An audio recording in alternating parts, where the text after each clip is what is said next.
Estamos aqui com este cenário maravilhoso, que é o Bosque das Seringueiras aqui em Belterra. E vamos, nesta paz que este ambiente nos transmite, eu quero compartilhar com você uma poderosa palavra que vai nos ensinar a não confiarmos em nossas próprias armas naturais e achar que vamos nos defender dos desafios da vida e tribulações, confiando em nós mesmos, em nossas próprias maneiras de tentar resolver situações. Mas Deus nos ensina que nós somos fortes com Ele. Estamos protegidos se confiamos nele. E toda maldade que possa estar circundando a nossa vida, seja ela de qualquer maneira, eu não sei como a sua vida tem sido atingida pela maldade deste mundo, o que eu pretendo te ensinar em nome de Jesus aqui é: maldades neste mundo sempre vão existir, mas como nós vamos lidar com elas depende do que a nossa mente está cheia, para então colocar em nós a fortaleza do Pai, e isso nos direciona para dias de paz, dias de aprendizado e principalmente de lutar de modo confiante, tendo o Senhor como o nosso escudo. Amém?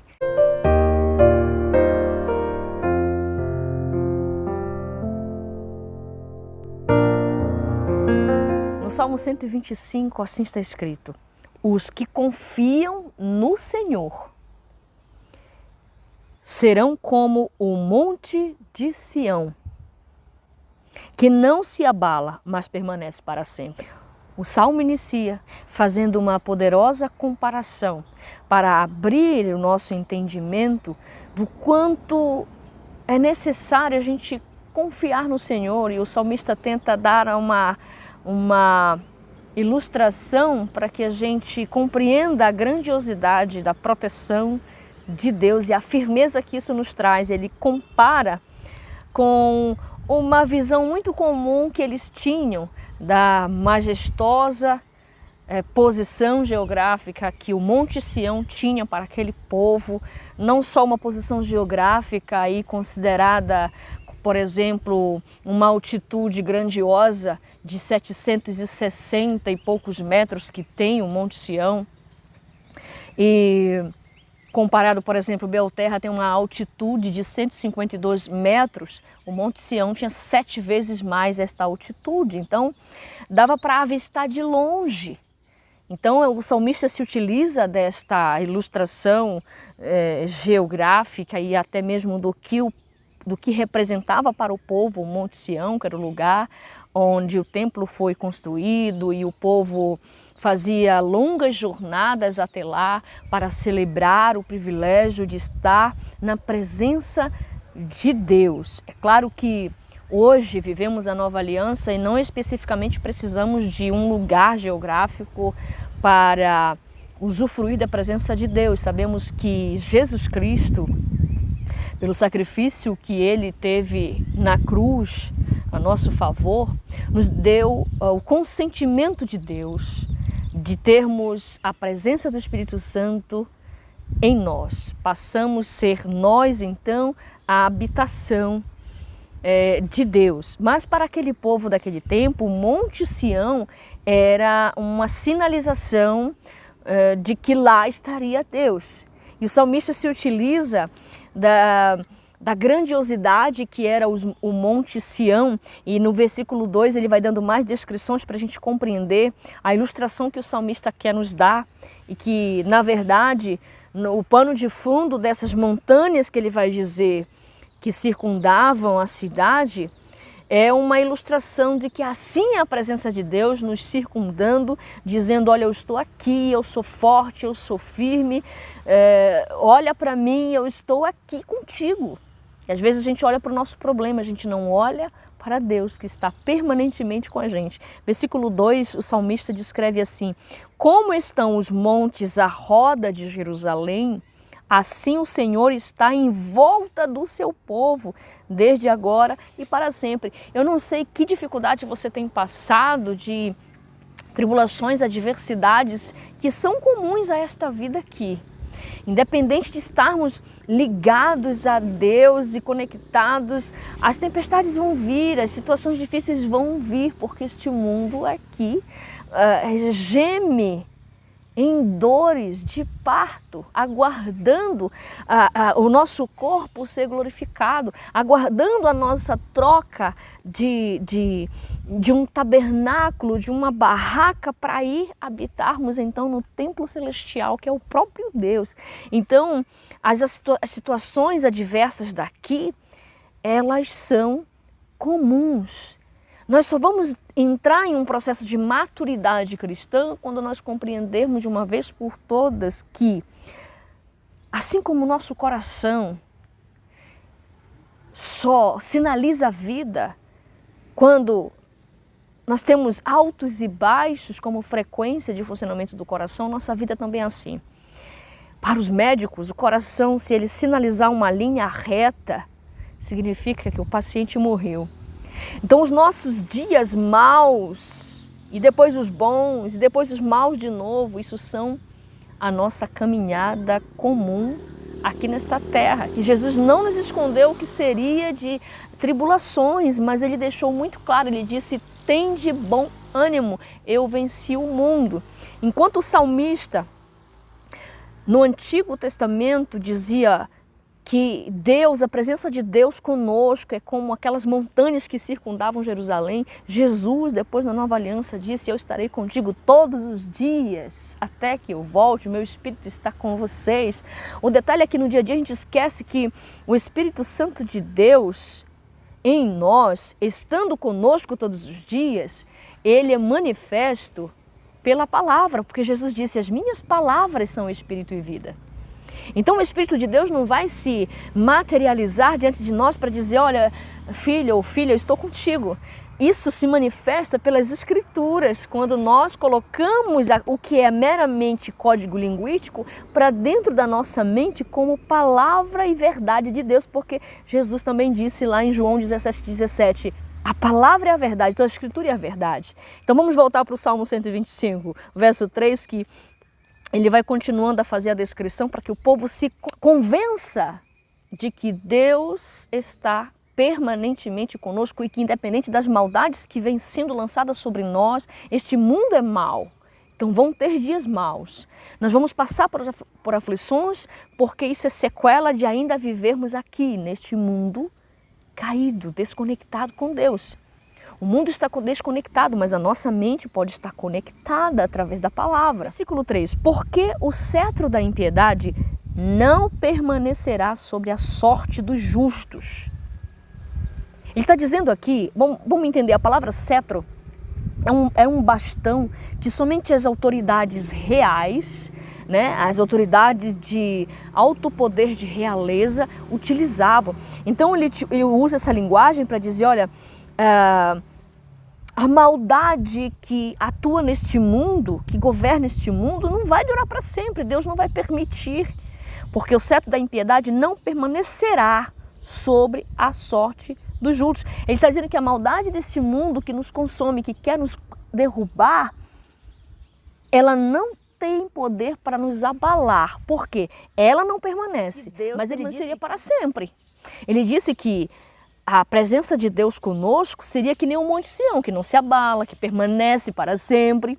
E aí ele vai fazendo o contraste em que a bondade de Deus, a proteção de Deus permanece conosco para sempre, ao nosso redor, como aquelas montanhas rodeavam Jerusalém. Mas ele faz o contraste, que a maldade deste mundo que vem para nos afligir, nos perturbar, nos constranger, nos tirar da presença de Deus, porque o Satanás faz de tudo para a gente confiar mais em nossa própria maneira de tentar vencer este mundo aqui, o que é mentira, porque nós nunca vamos conseguir. Nós vamos estar realmente muito abalados quando a nossa confiança for na nossa própria estratégia de vencer este mundo aqui. Mas se a nossa estratégia estiver conectada em Deus, nós não seremos abalados. Isso não significa que não vamos sofrer. Sofreremos e terão dias maus, terríveis, que muitas vezes vão colocar a gente no fundo do poço da tristeza, decepção, amargura, frustração. mas não permaneceremos. Deus não permite. Ele diz aqui, porque o cetro da impiedade não permanecerá sobre a sorte dos justos, para que o justo não estenda as suas mãos à iniquidade. Deus não deixa que a maldade deste mundo nos sufoque. O detalhe é, a maldade deste mundo não vai nos abalar, não vai nos sufocar, não vai nos derrubar e nos matar se estivermos confiando no Senhor. Se estivermos confiando naquele que é como o monte de Sião, que não se abala e permanece para sempre. E aí no versículo 4 ele vai nos dar um parecer, uma descrição de quem são esses autores da maldade. Que maldade é esta que atua neste mundo? Faze o bem ao Senhor, aos bons e aos que são retos de coração. Em outra tradução ele vai dizer que os bons são aqueles que praticam a vontade de Deus, que praticam os mandamentos, que obedecem os mandamentos. Então, para Deus, reflexo de maldade é desobediência aos mandamentos. E resultado de bondade para Deus não tem nada a ver com uma bondade emocional.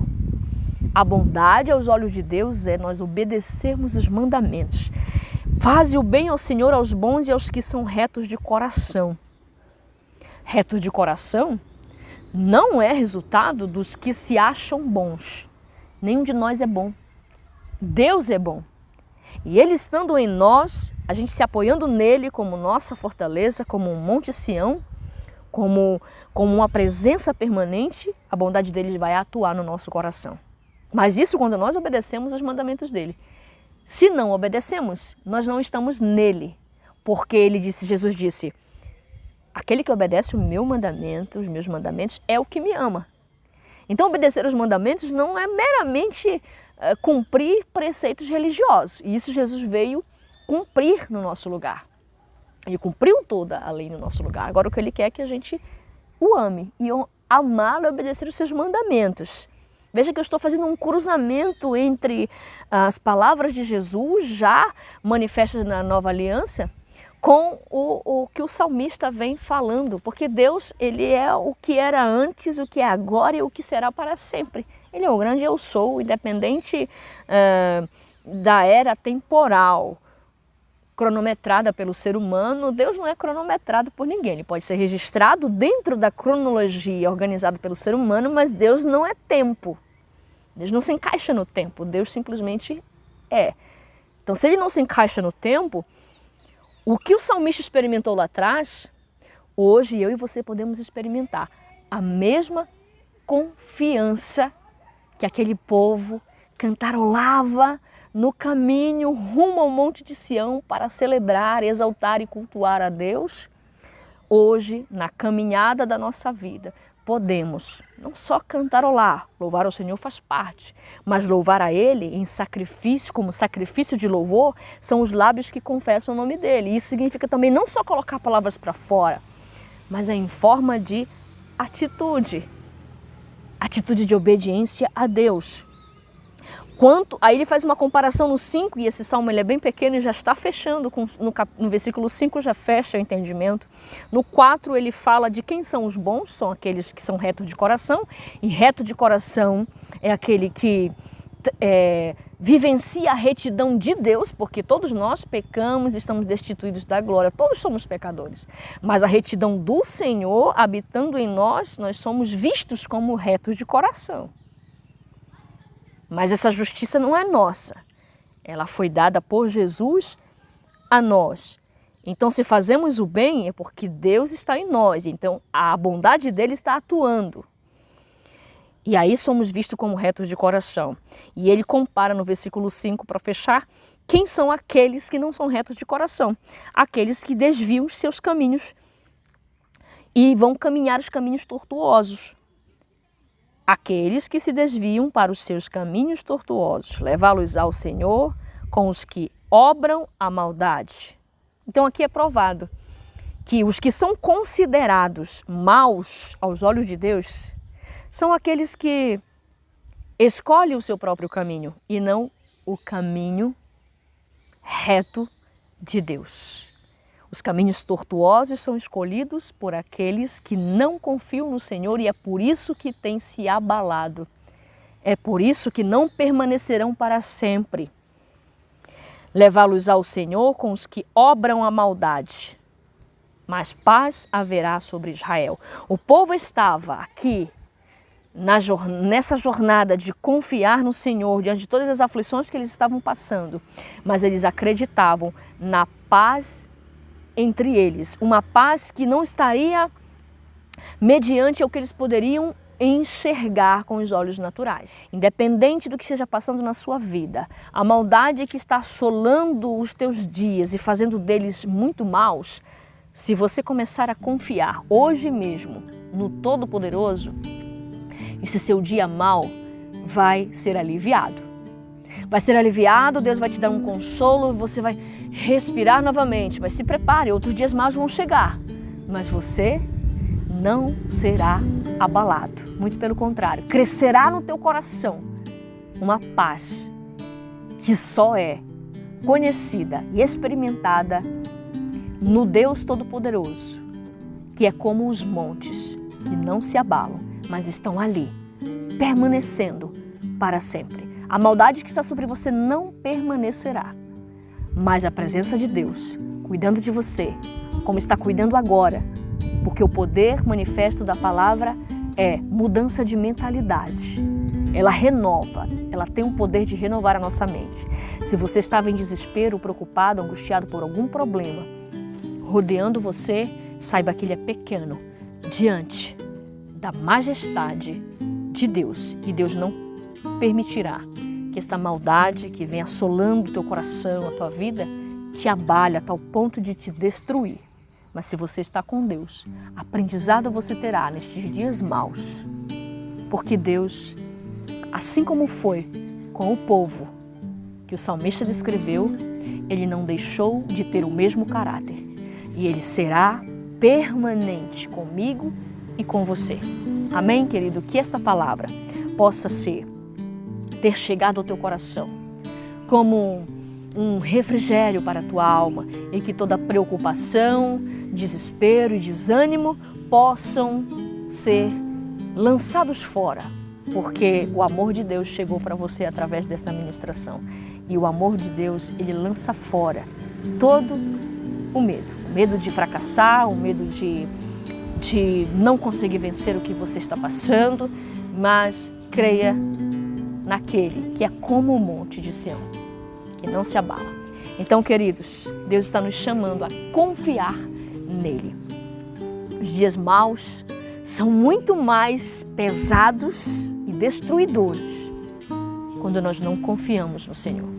Aqueles que confiam no Senhor não é porque têm dias bons, eles passam pelos mesmos dias maus, mas eles passam, eles não ficam nos dias maus, porque Deus não permite que a maldade, que a iniquidade prevaleça. Mas Deus cuida de mim e de você.